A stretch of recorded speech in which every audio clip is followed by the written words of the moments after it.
Welcome to Your Anime Senpais. I'm John. And I'm Richard. And welcome back to the second part of the Louisville Anime Community's September 2019 newsletter edition of this video.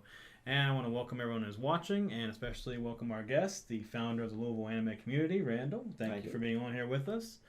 And for this video, we're going to kind of go through the events that the community is going to be having. We're going to talk about some conventions that are upcoming. And we're also going to review some anime that may or may not be ending this season and give our thoughts on that. And we'll kind of just see where we go from there as far as time goes. So let's just get started with some events that are coming up. Well, note first, this is being recorded on September the 21st. And what we're going to talk about initially is actually happening tomorrow. So depending on when this video goes up, you might run out your door, get in the car, and skedaddle on over. But, or you missed it. Or you missed it. Stay tuned next time, same channel, Bat Friends. Starting off tomorrow, again, the 22nd, around noon, we're going to have another Gunpla build-off, which is where folks bring either your own kit, or you can buy a kit at Cardinal Gaming, which is off of New Cut Road. It's kind of in the southwestern corner of Louisville. But generally, we're down there for a few hours. We'll watch some Gundam. We'll build, chat back and forth with people about tips, tricks, all that sort of stuff. And all these wonderful kits back here. So, that type of thing. We also, later that evening, around 6 p.m., are going to be at the Round 1 Japanese Arcade. They also have karaoke and bowling and crane games and food, beer, whatever. So show up down there. That's going to actually be kind of our belated anniversary party. Originally, it was supposed to be around the mid-August time frame, but we just had too much going on to really do it properly. But come out and see us. It'd be a great time to chat with other anime fans and get to know everybody. Going on from there, there's the Secret World of Arietti, G-Kids movie from Studio Ghibli. That's going to be at one of the Cinemarks. That's part of the Ghibli Fest. It's based on was it the Burrowers or Borrowers? I think so, yeah. So like little people. Yeah. It's actually one of my favorite of the Ghibli movies. Really? Like, I would actually rank it probably top 3 for me. It was actually tied for top 1, but Nausicaa is just such a classic. It's a sci-fi epic, really. Yeah, I just got to keep it number 1, so. Okay, that's fair. Yeah, that's fair. Besides that, there's also the, if you're familiar with the Rascal Does Not Dream of Bunny Girl Senpai series, which is really good, despite the name and the advertising. Watch it. It's more like Spice and Wolf and kind of like high school drama type thing. There is a movie that's the direct continuation from the series, since the series cuts off. It's called Rascal Does Not Dream of a Dreaming Girl. And that movie is going to be coming here on October the 2nd, so we've already started getting tickets sold for that. Go ahead and look at our event. You can find the link to Cinemark's website. I think that's going to be at Tinseltown. We've also got a couple more Gundam events already scheduled for doing the builds, mostly because we do those on a monthly basis, and we've got kind of an arrangement so we know when those are going to be coming out. One of them is going to be October the 27th, and then the 17th of November. The 17th of November is actually directly before SuperCon, since we're not going to be holding the Gunpla event as part of SuperCon or GalaxyCon now. Speaking of conventions, we have Mini coming up, and that's just still in the realm of this year. Nice. So Imaginarium is going to be coming into town. It's over by the Sam Swoop dealerships at the Ramada, like if you know where Arcade Expo is. They're setting up in there this year. We're doing some anime programming for them. They have a lot of authors. The Imaginarium convention is kind of more like for creatives and people that do just kind of like world building and discussion and lots of different things in there. It'll be our first year there, so I'll have more to say, maybe a review after that. But come out and see us then. That's going to be October the 11th. Also Via Colori, which is a big like children's benefit festival. It's like chalk art, festival booths, vendors. There's also live music there. It's free to just come out and walk around, look at stuff. There's generally like booth games, things like that we help with. So there's like a big Godzilla cosplayer there last year that we did a lot of photos with. So, come out. It's generally a pretty nice, breezy day. That's the same day as the bourbon run, I think. That's going to be October the 19th. Also, the Louisville Anime Community is going down to Anime Weekend Atlanta, which is where the Fate Road Show is going to be. They're going to have, I think, L'Arc is one of the musicians that's going to be in there. Myth and Roy that does the Boogie Pop opening. So lots of concerts, lots of other stuff to see. They do a lot of industry stuff down there too. So that'll be an interesting time. We do have one slot open if somebody's interested in joining us. Cut down on costs. But that'll be a week-long kind of adventure. And last but certainly not least, the biggest thing here in the Louisville area is going to be GalaxyCon this year. They were formerly SuperCon, but they sold their name to New York Comic Con, so they became GalaxyCon. A lot of what I'm hearing is a lot of similar stuff to last year, where they're going to have gaming in the basement. That's probably where anime and some of that stuff will end up again. The middle floor is kind of like your big ballrooms and big show events.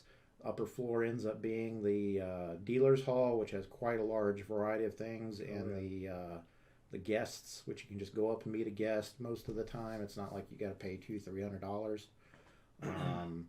We'll see where panels end up. Last year was actually far behind the dealer's hall and down a set of staircase and all the way on through. They had a lot of construction last year, didn't they? A lot of construction. They had told me that there wasn't correct signage up for some things, like the convention center didn't put it up. Yeah, it's a little bit of an understatement, but so it'll be interesting to see what they're doing this year. I know they've got some new staff moving around. We're hoping to work with them more and get things, well-oiled machine type running. So it'll be a fun time though. So. There was like 7,000 people there last year, so it's definitely the biggest thing we've got locally. Yeah. So come on out and see that. And hopefully this time I won't get sick, because I'm already sick. So hopefully by the time that comes around, get it out of your system. I'll get it out of my system, and then I won't be coughing. Holy water. And you'll be doing your how to run a panel during this convention as well. So a lot of people are interested in that. So yeah, if you're a first time convention goer, or even if you're not and you're just interested in getting your passion out there, maybe there's this one series you really like, or maybe something everybody else doesn't. I've had a lot of requests over the years. I've been doing panels, and it's like, well, how do I panel, and what's the best way of doing this? Well, I'm finally getting to that point. So maybe we'll have Your Anime Senpai do a recording or review on it, and we'll follow up from there, and that way everybody will know. So stay tuned. Well, let's kind of review this past season of anime then. And you wanted to bring up, what's it called? How do you say that? I think it's pronounced Kyo-so-giga. And it's a series from 2011, strangely enough. It got re-released by Discotech here recently in 2017 on a Blu-ray package. It's only 10 episodes, and they're about, I think they're about 7 minutes apiece. And there's like a couple of recap episodes and like an O&A that's all on the Blu-ray, or you can find it online. I think Crunchyroll has it. But the series is the art style of it reminds me a lot of like the Eccentric Family, where you've got a lot of colorful stuff and transitions, and it's kind of comical in nature. Story-wise, it seems to me to be a lot more like Yozakura Quartet. I'm trying to think of the other series I was thinking of in there.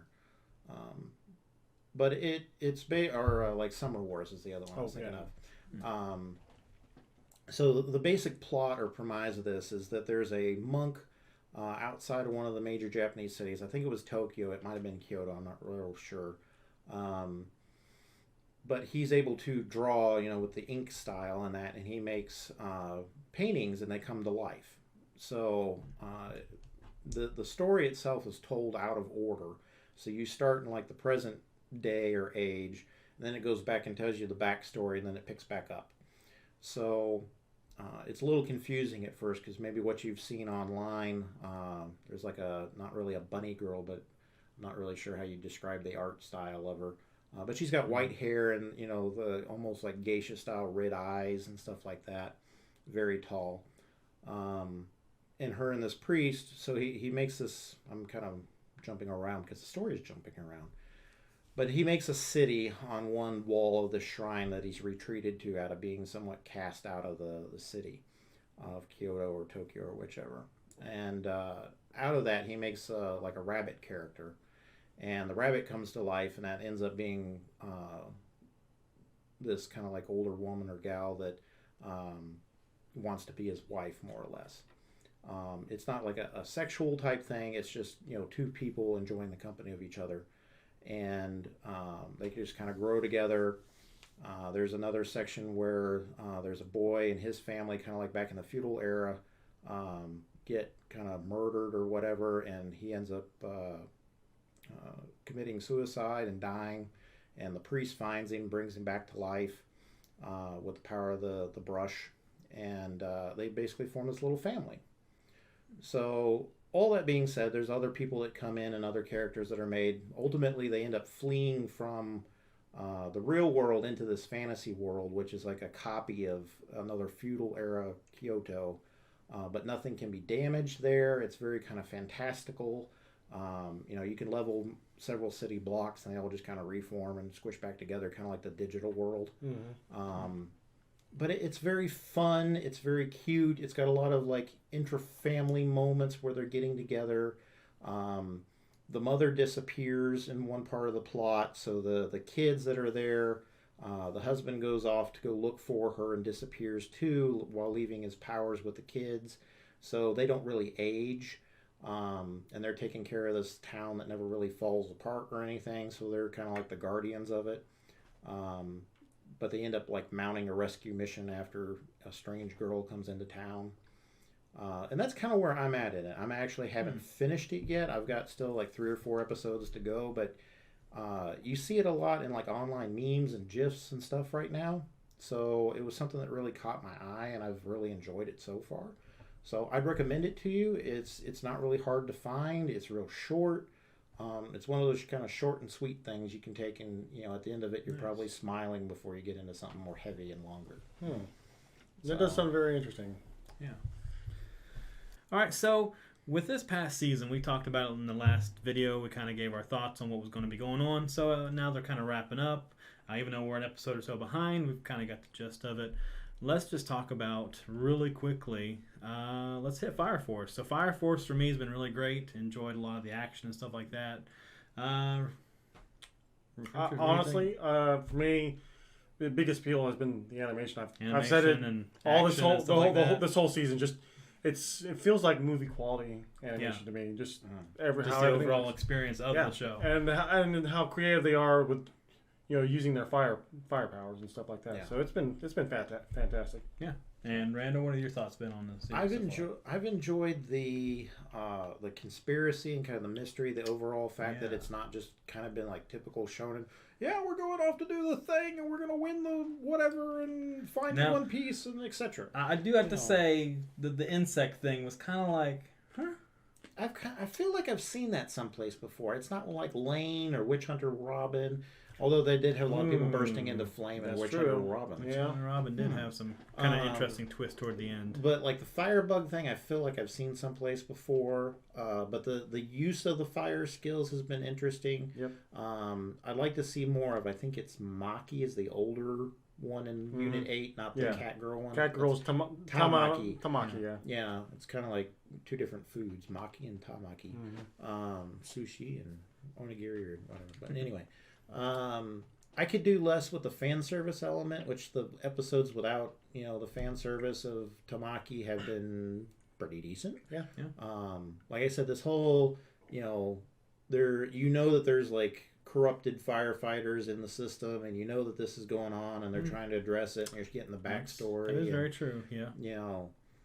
It's got a lot of like Fahrenheit 451 like elements in it, where you've got bad firefighters setting blazes, and then they're keeping it hush hush and all this other stuff, and it's like everybody knows that the whole church and everything in there isn't actually doing anything. It's more like it's just a reverence type thing of their passing, helping the people that are left. Right. So I think all that with the world building in it is what I'm really enjoying. The animation's been great and all. I'm a little bit more curious about this whole element of these like red and white It's like the Crusaders. Oh, what they look like. Yeah. You know, the Holy Crusader people. They actually remind me of the assassins from Assassin's Creed. Yeah, those folks. Yeah. So I'm interested in seeing where it goes. I think it's got a lot of potential for something that I expected to be just another like tropey shonen show. I've been impressed. Yeah, absolutely. So. All right, yeah, really good thoughts to bring out. So the next one is Lord El Malloy II. I'll have to start off by saying I've really enjoyed it for what it is. The weekly mystery thing has kind of turned into a couple mini arcs. I enjoyed all the little magical elements to it. I've enjoyed the fact that the main character is useless and everyone has to support him and not quite useless. my thoughts, but you know he's a good person to give out plan ideas and it was a good rise out of Fate fans. But I almost don't want to ask other people in this room what they think about it just because. It's that's waiver. That sums it up. Gray surfboarded. So, your guys' thoughts was you like it? Is this been good? Yeah, it's been fantastic. I cosplay the main character, so you're not going to convince me otherwise. So anyway, let's move on to Don Machi for this season. I've been waiting for this season to come out for quite a while. Loved it so far. I think it's been great. A lot of comedy, a lot of things like that. Really good elements to it. We've learned a little bit about the crests on their back lately. Yeah, that's been pretty cool. Finally, because I've been wanting that. What are your thoughts been overall on this anime? Honestly, I'm just kind of glad that they've got Apollo's mansion. Not just because it's a mansion. It's definitely it's just a church. Yeah, right. Rundown church. Rundown church. Yeah, but it seems like they're actually as a familia, they're actually leveling up because now they've got. Was it now 3 additional members? Although I think one of them is like temporarily on loan, right? Something like that. The ninja girl is on loan for a year. Yeah. So, it's nice to see that they're making progress as a group.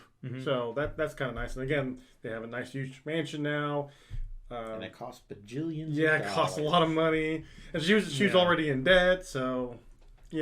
Call J.G. Wentworth and get cash now. So your thoughts on Don Machi this season so far? Have you liked it? Enjoyed it? Disliked it? I've been watching it just kind of to watch it. I mean, I like the world. I mean, kind of like what I was saying with Fire Force is I'm there for the world building, and they've got this really interesting. You got the tower. This is kind of like the Tower of Duraga, from years back. You've got an RPG type system world. It's kind of like SAO. Where you've also got to get your way through the tower. You got your gods and goddesses living among you. And you've got this great combination of elements in that. And I'm like, when they're at war or when they're fighting this other beast or the tower is spewing forth demons and everybody's in a panic. I want to see about what's going on and what impact that does and how does it change our characters? How are we growing? What are we doing? Where's the progression? Sorry. But most of it's about Hestia and her trying to get in bed with, Belle Crenel. And I'm just like... well, not even just her. It's been like... Yeah, he's got a harem. Even Apollo? That was. There was the movie, the Orion thing, and she's like his lover from whatever, and I'm just like, I get it. I mean, technically, if we're being accurate to history, I mean, the whole thing with like Greek mythology is like Zeus got with everybody. Yeah, true. So we're not too far removed from that. So maybe that's accurate. But I'm just tired of seeing it in anime. Like they covered that in a recent episode where like Belle really respects and reveres. But do you think it'd be as popular without all that? With the majority, that's a trick question. Probably no. With the majority, probably no. Yeah, I know. I was just setting you up for that question because I think I feel the same way. I would be there for the world and the action. I don't think it would get the initial appeal right off the bat, almost like being clickbaited by Hestia. Well, look at it this way. We did this with SAO. In the first arc, we had Asuna, who was, basically the badass female character, and she could take care of herself. And then came in Fairy Dance arc, and she got regulated to, please help me, I'm getting my tentacle ooze, and all this other stuff. And it's like... Why do we even have this? Just stick with the badass female character. Right.